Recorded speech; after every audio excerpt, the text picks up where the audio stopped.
ഇതുവരെ നമ്മുടെ ജീവിതത്തിൽ ബൈബിൾ, ഖുറാൻ, ഭഗവത്ഗീത ഇങ്ങനെ ദൈവത്തിന്റെ ബുക്കൊക്കെ ആയിരിക്കും കേട്ടിട്ടുണ്ടാവുന്നത്. ഈ ലോകത്ത് പോസിറ്റീവ് ഉണ്ടെങ്കിൽ തീർച്ചയായിട്ടും നെഗറ്റീവും കാണും. അങ്ങനെ നെഗറ്റീവ് എന്ന് പറയുമ്പോൾ എല്ലാവരും കോമൺ ആയിട്ട് പറയുന്ന ഒരു നെയിം സാത്താൻ, ചെകുത്താൻ.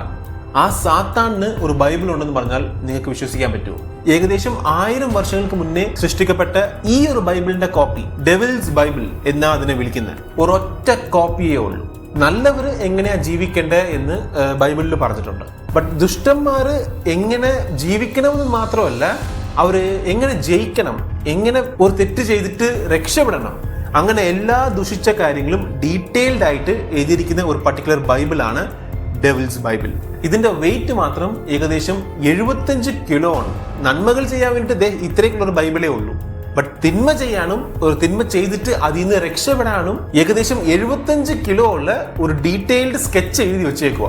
സോ ഈ വീഡിയോയിൽ ഈ ഡെവിൾസ് ബൈബിൾ എന്താണ് എന്നതാണ് നമ്മൾ ഡീറ്റെയിൽ ആയിട്ട് കാണാൻ പോകുന്നത്. സോ ഇതൊരു ക്രേസി ആയിട്ടുള്ള സംഭവമാണ്. കാരണം ഈ ബൈബിളിനെ ആര് തൊട്ടാലും ശരി അയാളുടെ ലൈഫ് മിസറബിൾ ആയി പോകും, അയാളുടെ ജീവിതത്തിൽ ഒരുപാട് പ്രശ്നങ്ങളൊക്കെ അയാൾ ഫേസ് ചെയ്യും എന്നങ്ങനെ കുറെ കാര്യങ്ങൾ ഈ ബൈബിളിന് ചുറ്റും പറയുന്നുണ്ട്. ഇത് സത്യമാണോ കള്ളമാണോ? ഈ ബൈബിൾ ഇപ്പൊ എവിടെയാണോ ഉള്ളത്? ഇത് എഴുതിയത് ആരാണ്? കാരണം ബൈബിൾ എഴുതിയത് ആരാന്ന് നമുക്ക് എല്ലാവർക്കും അറിയാം. യേശുക്രിസ്തുവിന്റെ ശിഷ്യന്മാരാണ് ബൈബിൾ എഴുതിയത് നമുക്ക് എല്ലാവർക്കും അറിയാം. ഓക്കെ, ബട്ട് ഈ ഡെവിൾസ് ബൈബിൾ ആരാണ് എഴുതിയത്? ഇത് സാത്താൻ ഡയറക്റ്റ് ആയിട്ട് എഴുതിയതാണ് എന്ന് പറയുന്നു.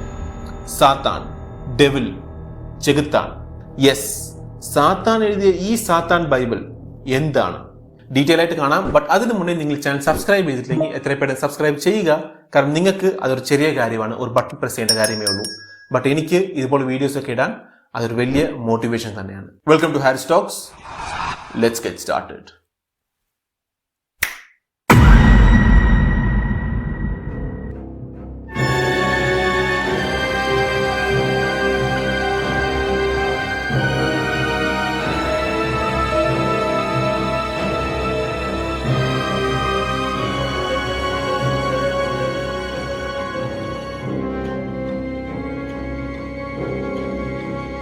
ഫസ്റ്റ്, ഇതിന്റെ ഒറിജിനൽ നെയിം എന്താന്ന് വെച്ചാൽ കോഡെക്സ് ഗിഗാസ് എന്നാ പറയുന്നത്. ഇത് ഞാൻ നേരത്തെ പറഞ്ഞ പോലെ തന്നെ ഒരു 700-1000 വർഷങ്ങൾക്ക് മുന്നേ എഴുതിയ ഒരു ബുക്കാണ്. ഈ ബുക്കിന്റെ സ്റ്റാർട്ടിങ്ങിൽ തന്നെ നോക്കിക്കഴിഞ്ഞാൽ ഒരു വലിയൊരു രൂപം വരച്ചിട്ടുണ്ട്.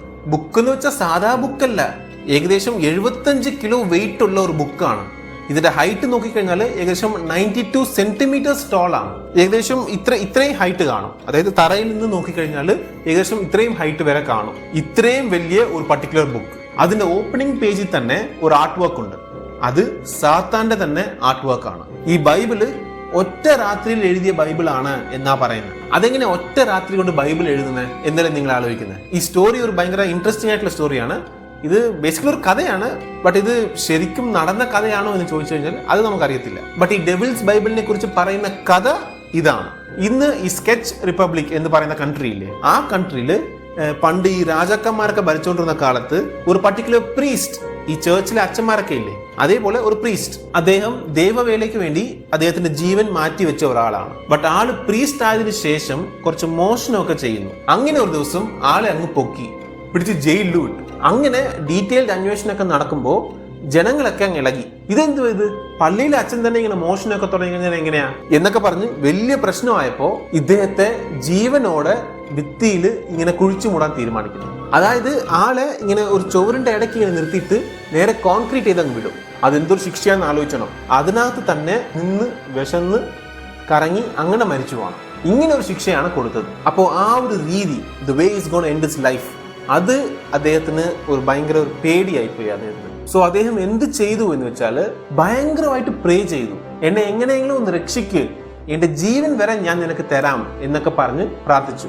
ബട്ട് പ്രാർത്ഥിച്ചത് ജീസസിന്റെ അടുത്തല്ല, ദൈവത്തിന് നേരെ ഓപ്പോസിറ്റിലുള്ള സാത്താന്റെ അടുത്ത്. പുള്ളി എന്ത് പറഞ്ഞാ പ്രാർത്ഥിച്ചതെന്ന് വെച്ചാൽ, ഒരു നല്ലവനെ രക്ഷിക്കാൻ കുറെ ദൈവങ്ങളുണ്ട്, ബട്ട് എന്നെ പോലെ ഒരു തെറ്റ് ചെയ്ത ആളെ രക്ഷിക്കാൻ നീ മാത്രമേ ഉള്ളൂ. എന്നെ എങ്ങനെയെങ്കിലും രക്ഷിക്ക്, ഞാൻ ഇന്ന് രാത്രി ചാകാൻ പാടില്ല. എന്നെ നീ രക്ഷിച്ചാൽ ഞാൻ നിനക്ക് എന്റെ സോൾ അങ്ങ് എഴുതി തന്നേക്കാം. എന്റെ ജീവൻ വെച്ചിട്ട് നിനക്ക് എന്ത് വേണേലും ഇനി ചെയ്യാൻ പറ്റും. എന്നെ എങ്ങനെയെങ്കിലും ഈ ശിക്ഷയിൽ നിന്ന് രക്ഷിക്ക് എന്ന് പറഞ്ഞു. സാത്താന്റെ അടുത്ത് ശരിക്കും പ്രാർത്ഥിച്ചു. ആൻഡ് ഫൈനലി സാത്താൻ അങ്ങ് അപ്പിയർ ആയി, അദ്ദേഹത്തിന് മുമ്പിൽ വന്നു. ഓക്കെ, ഞാൻ നിന്നെ രക്ഷിക്കാം, ബട്ട് അതിനു മുന്നേ നീ ഇവിടെ ഉള്ളവന്മാരെയൊക്കെ വിളിച്ചിട്ട് ഇങ്ങനെ പറയണം എന്ന് ഡെവിൽ പറഞ്ഞു. ഓക്കെ, അതൊക്കെ കേട്ടതിന് ശേഷം ഈ പ്രീസ്റ്റ്, അതായത് ഈ അച്ഛൻ നേരെ ഗാഡ്സിന്റെ അടുത്ത് പോയിട്ട് ഒരു കാര്യം പറയുന്നു. അതെന്താന്ന് വെച്ചാല്, ഒറ്റ രാത്രി കൊണ്ട് ഈ നാടിന് മുഴുവൻ അഭിമാനിക്കാൻ പറ്റുന്ന രീതിയിൽ ഒരു ബുക്ക് ഞാൻ എഴുതി തരാം. അതിന് എനിക്കൊരു നല്ല ബുക്ക് വേണം. അത് മാത്രം എടുത്തോണ്ട് വരിക.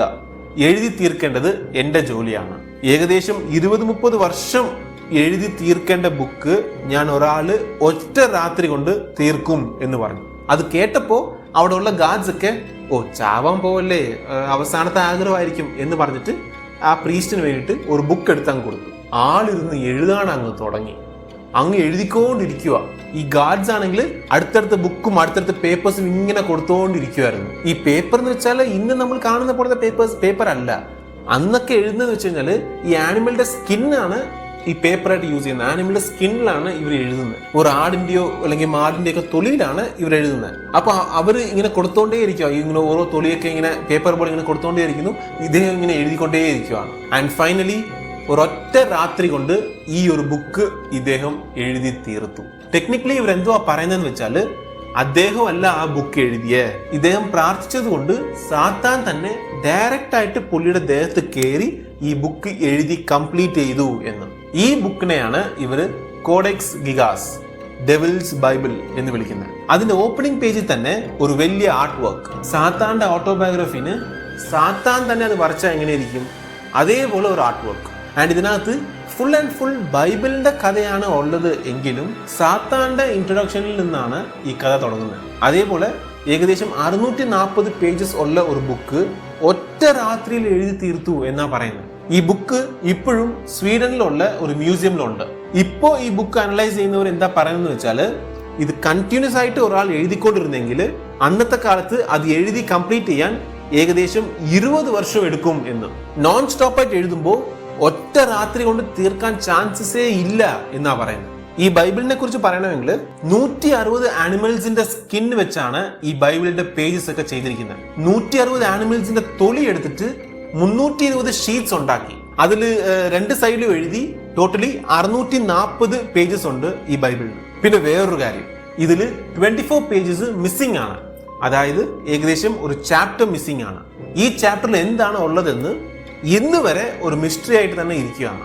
ആ പേജസ് ഒക്കെ അതിൽ നിന്ന് വലിച്ചു കീറിയിട്ടുണ്ട് എന്ന് മാത്രം മനസ്സിലായിട്ടുണ്ട്. സോ ഈ ബുക്ക് എഴുതിയതിനു ശേഷം ആ പ്രീസ്റ്റും ആ ശിക്ഷയിൽ നിന്ന് രക്ഷപ്പെട്ടു എന്നാ പറയുന്നത്. പിന്നെ പുള്ളിയും അദ്ദേഹം പറഞ്ഞതുപോലെ തന്നെ പിന്നീട് അങ്ങോട്ട് സാത്താന് വേണ്ടി ജോലി ചെയ്യാൻ തുടങ്ങി. സോ മിത്തോളജി ഇത്രയേ ഉള്ളൂ, അതായത് വിശ്വാസം ഇത്രയേ ഉള്ളൂ. അതിനുശേഷം എന്താ സംഭവിച്ചതെന്ന് വെച്ചാൽ, സോ ഈ ബൈബിള് സ്കെച്ച് റിപ്പബ്ലിക്കിലായിരുന്നു ഉണ്ടായിരുന്നത്. പിന്നീട് സ്വീഡനും സ്കെച്ച് റിപ്പബ്ലിക്കും തമ്മിൽ ഉള്ള ഒരു യുദ്ധത്തില് സ്വീഡൻ ഈ ബൈബിളിനെ എടുത്തുകൊണ്ട് പോയി. പിന്നീട് 1697 സ്വീഡനിൽ ഒരു ഫയർ ആക്സിഡന്റ്, അതായത് ഈ ബൈബിൾ ഉണ്ടായിരുന്ന റൂമിൽ തീ പിടിച്ചു. അപ്പൊ തീ പിടിച്ചപ്പോ എല്ലാരും വിചാരിച്ചെന്തുവാ, ഈ ബൈബിളും കത്തിപ്പോവല്ലോ എന്ന് വിചാരിച്ചിട്ട് പേടിച്ചിട്ട് എല്ലാവരും ഈ ബൈബിൾ എടുത്ത് പുറത്തോട്ടങ്ങ് വലിച്ചങ്ങായിരുന്നു ആ റൂമിൽ നിന്ന്. അപ്പൊ ആ റൂമാണല്ലോ കത്തിക്കൊണ്ടിരിക്കുന്നത്. അപ്പൊ റൂമിൽ നിന്ന് പെട്ടെന്ന് ആ ബൈബിളിനെ എടുത്തിട്ട് ബൈബിൾ കത്തിപ്പോകാതിരിക്കാൻ വേണ്ടിയിട്ട് ആ ബൈബിളിനെ എടുത്ത് റൂമിൽ നിന്ന് പുറത്തോട്ടങ്ങ് തള്ളിയിട്ടു. ആ ബൈബിൾ പോയി വീണില്ലേ, ആ സ്ഥലം പിന്നെയും തീ പിടിച്ച് കത്താൻ തുടങ്ങി. അങ്ങനെ ഫൈനലി ആ സ്ഥലം മൊത്തവും, ആ ഒരു സിറ്റി മൊത്തവും കത്തിപ്പോയി. ഫൈനലി ജനങ്ങളൊക്കെ എന്തോ വിചാരിച്ചെന്ന് വെച്ചാൽ, ആ ഡെവിൾസ് ബൈബിൾ കാരണമായിരിക്കാം ഈ പ്രശ്നങ്ങളൊക്കെ, ഈ കത്തിപ്പോയതും മൊത്തത്തിൽ ആ സിറ്റി മൊത്തം കത്തിപ്പോയത് ഈ ഡെവിൾസ് ബൈബിൾ കാരണമായിരിക്കാം എന്ന് ഈ ജനങ്ങളൊക്കെ കരുതി. എന്തായാലും ഇപ്പോ എല്ലാം കത്തിപ്പോയല്ലോ, ആ ബൈബിളും കത്തിപ്പോയി, ആ സിറ്റി മൊത്തത്തിൽ കത്തിപ്പോയി. അപ്പൊ പിന്നെ ഇനി കുഴപ്പമില്ലായിരിക്കും എന്ന് വിചാരിച്ചിട്ട് എല്ലാവരും ആ സിറ്റിയിൽ കയറി എല്ലാം കത്തിപ്പോയ സ്ഥലമൊക്കെ നോക്കുമായിരുന്നു. ഇങ്ങനെ വെള്ളമൊക്കെ ഒഴിച്ച് അണച്ച് എല്ലാ ആ സ്ഥലമൊക്കെ പോയി നോക്കാൻ പോയപ്പോഴത്തേക്ക് ഈ ബൈബിൾ മാത്രം അവിടെ അതേപോലെ പെർഫെക്റ്റ് ആയിട്ട് ഇരിക്കുമായിരുന്നു എന്നാ പറയുന്നത്. ആ സിറ്റി മൊത്തം കത്തിപ്പോയി, ബട്ട് ആ ബൈബിളിന് ഒരു പോറൽ പോലും ഏറ്റിട്ടില്ലായിരുന്നു, അതേപോലെ അവിടെ ഇരിക്കുമായിരുന്നു. ഓക്കെ, ഈ ബൈബിളിന്റെ അകത്ത് എന്തുവാ എഴുതിയിരിക്കുന്നത്, ഈ സാത്താൻ ബൈബിളിനകത്ത് എന്തുവാ എഴുതിയിരിക്കുന്നത്, ഇതായിരിക്കും പലരുടെയും മനസ്സിൽ ഓടിക്കൊണ്ടിരിക്കുന്ന ഡൗട്ട്. അതെ, ബൈബിളിൽ ഉള്ളതുപോലെ തന്നെ സെയിം ജീസസിന്റെ സ്റ്റോറിയാണ്, പക്ഷേ സാത്താന്റെ സൈഡിൽ നിന്നാണ് ഈ കഥ വരുന്നത്. ഈ ബൈബിളിലുള്ള കഥ, അതായത് ജീസസിന്റെ കഥ നടന്നപ്പോ സാത്താൻ ആ സമയത്ത് എന്ത് ചെയ്യുമായിരുന്നു എന്നതാണ് സാത്താൻ ബൈബിളിൽ ഉള്ളത്. പിന്നെ അഡീഷണൽ ആയിട്ടുള്ളത് ഈ മാജിക് സ്പെൽസ് ഒക്കെയാണ്. ഈ ഹാരി പോട്ടർ സിനിമയിലൊക്കെ കാണിക്കുന്നത് പോലെ ഇതിനകത്ത് കുറെ മാജിക് സ്പെൽസ് ഉണ്ട്, മാന്ത്രിക മന്ത്രങ്ങളുണ്ട്. ലൈക്ക് നിങ്ങൾ ശത്രുക്കളെ നശിപ്പിക്കണോ അതിനൊരു മന്ത്രം, അങ്ങനെ കുറെ ബ്ലാക്ക് മാജിക്കും മന്ത്രങ്ങളൊക്കെയാണ് ഇതിനകത്തുള്ളത്. അത് കൂടാതെ അതിനകത്ത് എന്തൊക്കെയുണ്ട് എന്ന് വെച്ച് കഴിഞ്ഞാൽ, നമ്മളിപ്പോൾ ഒരു തെറ്റ് ചെയ്തു, ആ തെറ്റ് ചെയ്തിട്ട് അതിൽ നിന്ന് എങ്ങനെ രക്ഷപ്പെടാൻ പറ്റും, ഓരോ തെറ്റുകളും ചെയ്തിട്ട് അതിൽ നിന്ന് നമുക്ക് എങ്ങനെ രക്ഷപ്പെടാൻ പറ്റും എന്ന കാര്യങ്ങളും ആ ബൈബിളിൽ പറഞ്ഞിട്ടുണ്ട് എന്നാ പറയുന്നത്. എന്തൊക്കെ പറഞ്ഞാലും ഇത് ഫോളോ ചെയ്യുന്നവൻ അയാളുടെ ജീവനെ ചെകുത്താനും നരകത്തിനും എഴുതി വെക്കുന്നു എന്നതാണ് ഈ ബൈബിളിനെ ചുറ്റിയിരിക്കുന്ന ഒരു വിശ്വാസം. ബട്ട് ഈ ബുക്ക് ശരിക്കും ഉണ്ടോ, അത് ആൾക്കാർക്ക് ചുമ്മാ തള്ളുന്നതാണോ? ഇതിൽ ഞാൻ പറഞ്ഞതിൽ ഏതൊക്കെയാണ് സത്യം, ഏതൊക്കെയാണ് കഥ എന്നൊക്കെ ചോദിച്ചു കഴിഞ്ഞാൽ, ഈ ബുക്ക് ഒരാള് ഒറ്റ രാത്രി കൊണ്ട് എഴുതി എന്ന് പറയുന്നില്ലേ, അത് അങ്ങനെ നമുക്ക് വിശ്വസിക്കാൻ പറ്റുന്ന ഒരു കാര്യമല്ല. But it's religious text and at the end of the day ഇത് റിലീജിയസ് വിശ്വാസങ്ങളാണ്. സോ അതൊക്കെ നമുക്ക് അതേപോലെ അങ്ങ് വിട്ടേക്കാം. ബട്ട് ഈ ബുക്ക് ഉണ്ടോ എന്ന് ചോദിച്ചാൽ 100% ഉണ്ട്. അതിനകത്ത് ഒരു കഥയും ഇല്ല. ഈ ബുക്ക് ശരിക്കും ഉണ്ട്. സ്വീഡനിലുള്ള നാഷണൽ മ്യൂസിയമിലാണ് ഇത് ഇപ്പോൾ ഉള്ളത്. കോഡെക്സ് ഗിഗാസ് എന്ന് ഗൂഗിളിൽ ചുമ്മാ സെർച്ച് ചെയ്ത് നോക്കിയാൽ മതി. ഈ ലോകത്തുള്ള ലാർജസ്റ്റ് ബൈബിൾ, ഒരു പ്രേത പുസ്തകം ഇതാണ് എന്ന് നിങ്ങൾക്ക് തന്നെ മനസ്സിലാവും. സോ ഇതാണ് കോഡെക്സ് ഗിഗാസ് അല്ലെങ്കിൽ ഡെവിൾസ് ബൈബിൾ എന്ന് പറയുന്ന ബുക്കിന്റെ ഒരു ചരിത്രം. നമുക്ക് എല്ലാവർക്കും തീർച്ചയായിട്ടും ബൈബിളിന്റെ ചരിത്രം എല്ലാവർക്കും അറിയായിരിക്കും. But at the same time devil's Bible, ചെകുത്താന്റെ ബൈബിളിന്റെ ചരിത്രം പലർക്കും അറിയത്തില്ലായിരിക്കും. അതുകൊണ്ടാണ് ഞാൻ ഈ വീഡിയോ ഉണ്ടാക്കാമെന്ന് വിചാരിച്ചത്. ഈ വീഡിയോ വൈൻഡ് അപ്പ് ചെയ്യുന്നതിന് മുമ്പ് ഒരു ചോദ്യം നിങ്ങളോട്. നിങ്ങളുടെ കയ്യിൽ ഈ കോഡെക്സ് ഗിഗാസ് അല്ലെങ്കിൽ ഈ ഡെവിൾസ് ബൈബിള് കിട്ടിക്കഴിഞ്ഞാൽ ആ ബൈബിൾ വെച്ചിട്ട് നിങ്ങൾ എന്ത് ചെയ്യും എന്നത് കമന്റ് സെക്ഷനിൽ പറയുക. ആൻഡ് ഓൾസോ സബ്സ്ക്രൈബ് ചെയ്യാൻ മറക്കല്ലേ. ഇനി അടുത്ത വീഡിയോ കാണുന്നവരെ ഗുഡ് ബൈ.